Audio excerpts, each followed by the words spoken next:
আসসালামু আলাইকুম। আমার বারান্দা বাগানে এই সুন্দর পুঁই শাকগুলো আজকে হারভেস্ট করব।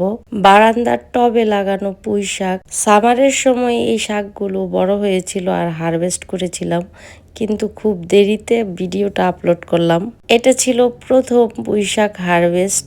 এরপরে আরো ৩-৪ বার হারভেস্ট করেছিলাম আলহামদুলিল্লাহ।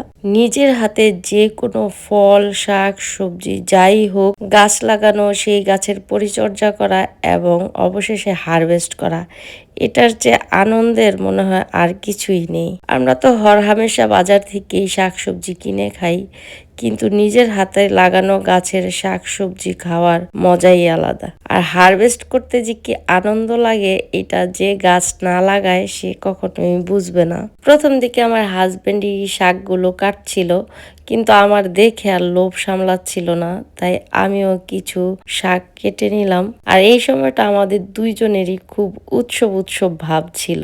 আজকের পুঁই শাকগুলো রান্না করব বড় চিংড়ি মাছ দিয়ে। আমার হাজবেন্ডের শাকের মধ্যে সবচেয়ে পছন্দ হলো পুঁই শাক, আমারও বেশ ভালো লাগে। চিংড়ি মাছ, ইলিশ মাছের মাথা আর শুটকি, এগুলো দিয়েই পুঁই শাক সবচেয়ে বেশি পছন্দ।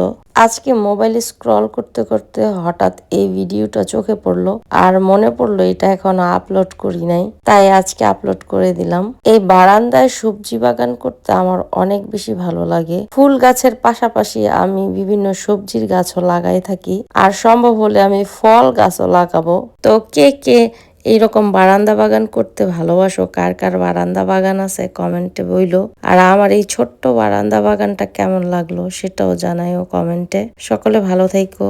আল্লাহ হাফেজ।